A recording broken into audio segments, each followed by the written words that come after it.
Afam Norman, Voice of the East. Good afternoon. When they kill him, they fear. I'm one days Bob, and there's boy, Mago, there's Bob mother, Umwana, the son, and walk at the former son, not what about that here half of Mana, India, actually, Matafabu, very wonderful young people.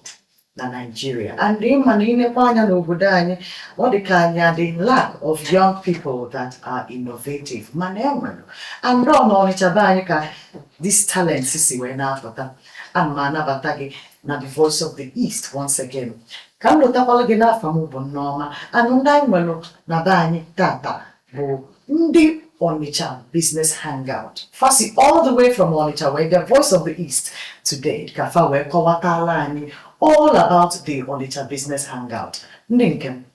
No, una hokata bifia. I'm the wada wananya fakigo. Afambo Chinanya Okoligwe. Chinanya Okoligwe. Afamo bo maze Mokedi Amici. Mokedi Amici. Kiwa pa mada. Pangemba danjero mo. Kai no yenu. Nempanga fa. No. I never go kwa Onitsha Business Hangout. I kind of get about 0.4. That's 0.0. Go 1, go 2, go 3. I know it's enough 4. Congratulations, I know that. Thank you. Congratulations. The first time we maka Onitsha Business Hangout on social media, Ghana or X. You know, and the first time I know, makani for na basala ni Igbo. Somebody like you know, they were emotional something. So I went in, what for the hand? I guess what on our chain was a staple something called I make a makia. Now for Ndina Moro Maka Onitsha Business Hangout. Kowaluna ni kedi febu Onitsha Business Hangout. Onitsha Business Hangout bo platform I webte. Maka mmakolita ndị mabugo onu na business na anyị nwaka na eto chọrọ ibido business na etote na business ka anyị nọkọ ka ha gwa anyị ka ha si wee jee ije anwa wee lu ebe anwa ha nọ maka na ọgba nọ kịta confusion kali anyị amụrụ ka anyị esi wee mee anyị amụrụ ka anyị esi bido mgbe ụfọdụ eche na ego bụ nsogbu mana anyị nọ na enwe ntụzi kwesịrị anyị ga-amalụ so Onitsha Business Hangout bụ platform na-enye ntụzi ekpọta ndị ọkachamara anwa wee tụzibele anyị wee gosi anyị ka anyị esi wee ga ka ihe niile wee ga ka ọfụma na biznes anyị.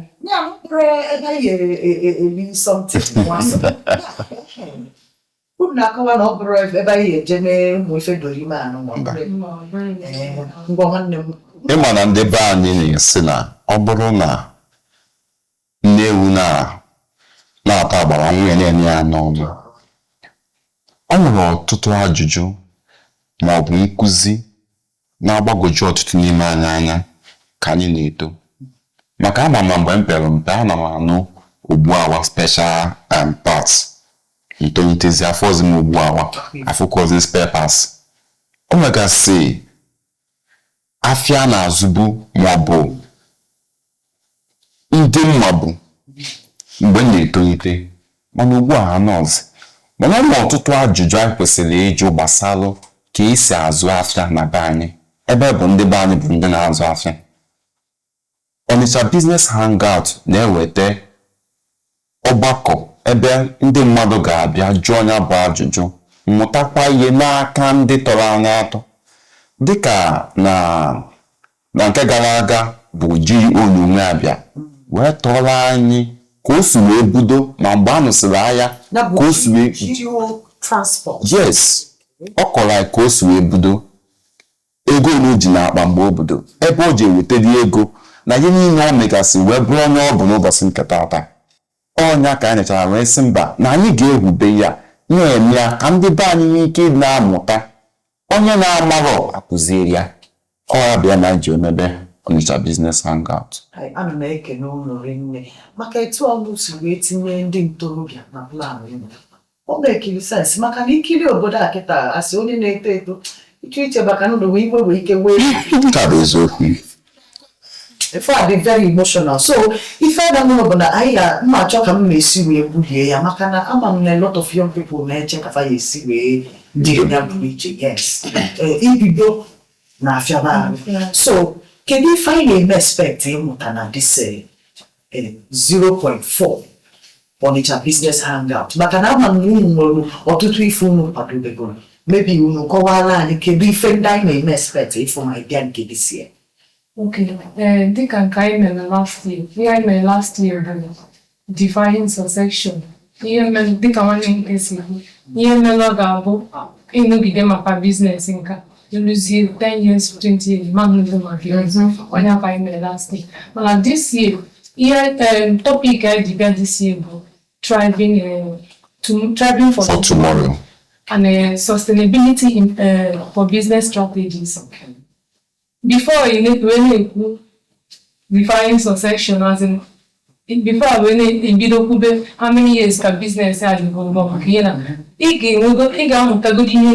megasi tupu when tonite ga analog in business. So those are the things. Indian can actually using the model strategies India. Ike mecha ki we go di ike no go di not go di aka na business if you go eziokwu inya ndị na etonite. I never expect a panelist that is in the isiokwu na business. Kedu ndị anyị na-anya na fire abịa? Onye mbụ a na-ene anya bụ Maazị Sam Huabonwa. Maazị Sam bụ former chairman Pfizer Africa. Wee na-ele anya wee go nya biye tụyali anya ọbụzia Nimet Nigeria anyịnwa. Ọ bụ former head Pharmaceutical Association of Nigeria. Onye nke Igbo anyị na-enekwa anya bụ Mr. Chikelue Oguejiofo. Mr. Chikelue bụ team lead, legal team lead, East and Central Africa, Maersk Shipping Company. Nke a bụ international. Na level 1. Anyị lere anya kpọta n'ụlọ international, kpọtakwuo national. Ka e wee kuziela anyị maka emebe ka Nigeria si eme nye ọ bụ na ya dị n'anya global. So anyị kpọta global, kpọta national, kpọtakwa nke nọ na be anya bụ Onitsha. Iji gosi gị na obere ọsọ ụmụ nwoke na ụmụ nwaanyị tụkwa n'ihe na-eme. Anyị nwere ada Chukwu dozie agụ. Onye bụ chairman board of directors ndị Keystone Bank. Also ọ bụkwa managing director Dozie Group. Ịma na Dozie anọgbo anọdịga nka ịma ọfụma olulu ihe ịma na akpọchara ihe a niile a na-akpọ ndị anya na moto. Anyị hapụkwara ndị ọgbọ anyị maọbụ ndị nọkwa anyị nso mmadụ dịka Gaius Chibeze onye ọbụla mụ ya a na-akpọkwa ya Bitcoin Chief. Ị na-anya o nwere ihe o kwuru one day na social media gbagwoju m anya. Ọ sị na o nwere onye dị less than 35 years in the whole of Enugu that have invested the amount of money invested go. N'anya so ya ka anyị ji wee sị ka anyị kpọta ya ọkwa anyị ihe anyị ga-eme maka ọ bụ onye ọ na-emetụ ya n'obi ọganiru ndị Igbo, mmepe ndị Igbo na ihe ga-eme ka ndị Igbo na-aga n'iru. Ama ọtụtụ ndị onye goro aka n'ala Igbo n'aka ji wee sị na ka kpọta ya ka anyị nụ ya mmanụ ka anyị ga-esi wee mee ka anyị Igbo gaa n'iru. Ọ ga-abịa gbasara. Anyị gbakwa nwaanyị ọzọ ijikwa wee tinye ndị ọgbọ anyị. Ndị mmadụ ga-eju. Afa onye nke ahụ bụ Barbara Chukwu. Onye dị in charge of Clearview CTS Consult. So yeah, she's a young, vibrant. If you don't want to know whatever, why would you not go for one to educate from the now, if I need to go back to the serious one, can't you go to it? Can I plan here? How many times can jollof rice is a good look? I'm sorry,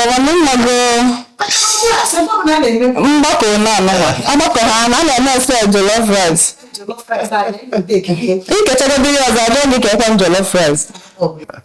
Jollof rice, yeah, of course, no good. Okay, mana, nachiata. anyị na-agba maka Onitsha Business Hangout 2025. This is 0.4. That is the 4th year ọ na-eme. Na ndị Onitsha Business Hangout, the team, ha na-ebe a nọ na ndị ọmalịcha mmadụ, ndị malụ mma bịa ka ịfụrụ young people na-achọ ka anyị malụ ka anyị ga-esi mee ka ala Igbo kwụrụ uche. Ifugia, biko ife chọrọ ịjụ bụ before anyị anachie to the details of the hangout, ka anyị gwata kene few things about doing business in Onitsha itself. Maka na ụfọdụ n'ime anyị bi n'Enugu maọbụ bi na Aba, bi na Abakaliki, anyị na-ahụba maka Onitsha. Akụkụ unu ka anyị a different breed of people all the way from Onitsha. And this is not in a bad way, right? Your business prowess, the way that things are done in Onitsha. I know and then I'm one. You got to like I'm Can you the biggest mistake I name that is no even a meat? That's if you're not even on Onitsha, but that only you're gonna believe who is you. Get the biggest thing not even on Onitsha and chat believe you. But to one on the every chance of things I believe you say about Onitsha. But when you map the biggest, you're gonna understand about Onitsha. No, Onitsha, talk only you the money is in Onitsha. Kawatala is your class. It prototypes in November. When you put an absence,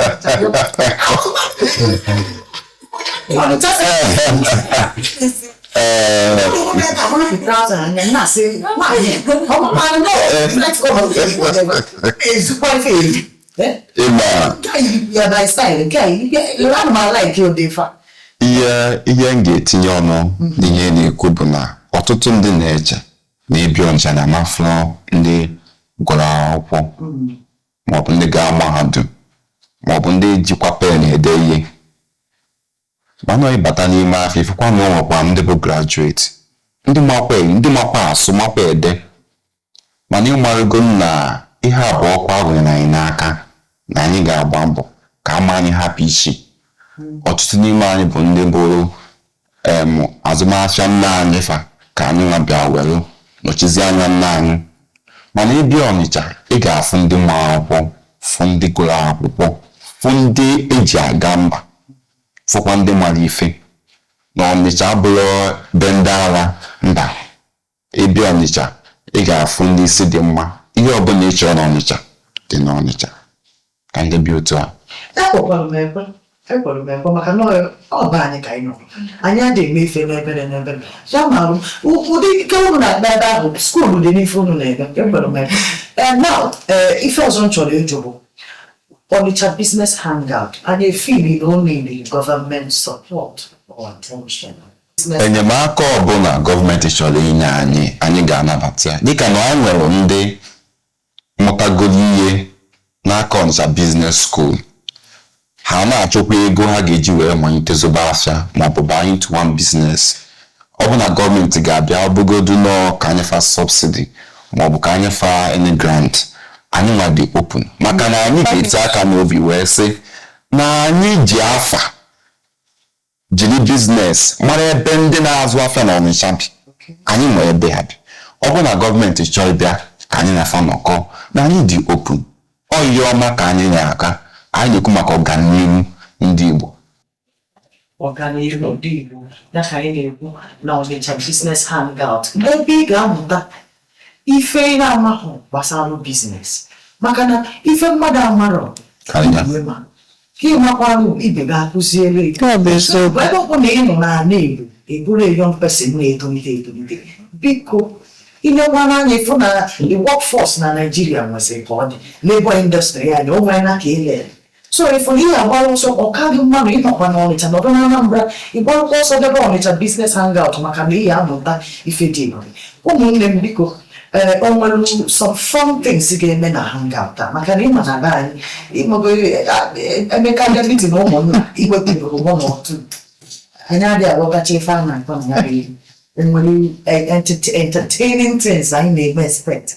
Get up on the hangout, kind of tabakisi in business. Ọtụtụ ihe ga-eme. Ihe a bụ opportunity na-enye ndị nwegasị ọtụtụ biznes ndị ka na-eso eso ka ha bịa fụ ndị ha nwee ike ịgwa nekwa ihe na-eme na biznes dị ihe a nwee ike si oke alakiri m ihe a maka ego ole ka ị chọrọ ka ntinye ihe ma ọ bụ onye alaikekwa m ngwa ahịa gị a ma ka ebe ị na-anọ otu a ka na-enwetagasị ya na during hangout anyị azụmahịa na-aga ọma. Yes, a ga-enwe ndị ga-anọ n'ụsọ na-egosicha ọtụtụ ihe anwe ihe aja aka mepụta. Ọ ga-enwe ndị ga-anọ ebe a nwekwa ebe a ga-enye ohere ka ị nwee ike ịkpakọrịta nkata gị na nwanne gị onye na-akwụ gị na-akpa nkata gị na-echenji fon nọmba ị mara onye ọ bụ mara ihe ọ na-eme. O nwekwara ike ọ bụkwa ndị abụkwa ndị ị na-achọ as business partners or business connection. I get more opportunity for that in the business. If I invade in about business. I get more better entertainment. They can get a boy go carry a cool of tension. Money high beable business. I know that very boring go more be also. I know bankata makego. So I know what Oboni business muscle again, nature mota. Yeah. Kedu possible this hangout today? What day? Yes, Name date. So that ndị na-ege anyị ntị ga-ama onye na-amabịa mgba n'Ọnịcha ọnọdụ na social media wee na-amonitor na-ama ife na-eme. Ụbọchị etinyere ya bụ ụbọchị oke izizi na July. Ya bụ 6th July 2025. Ụbọchị oke izizi na July. That is ụbọchị nke isii. And every year, first Sunday of July. First Sunday of July. Every year, next year, first Sunday of July. Yeah, na ife anyị na-emezi kịta bụ omenala. Ọ bụ omenala. Oke izi n'ọnwa June anyị ga-ezukọkwa. Mana ọ bụ ife a ka anyị chọrọ ị na-afụ ife na-akwado ndị Igbo. Ifere ọ bụrụ na ịnwere mmagụ nwatakịrị na-eto eto nọ na-akwụ na-ekwu ife ịmagụ a na-akpọ ụdị akwụ ụmụazị a na-enweghị ụbọ dịkwa ka onwe ife na-eme mmadụ na ibie nọ anyị wee tiri ụgwọ ọzọ mmụọ ga-afụ daalụ nke emesịa gbakwa mbọ nke ije Onitsha Business Hangout n'ihe abalụ ụmụ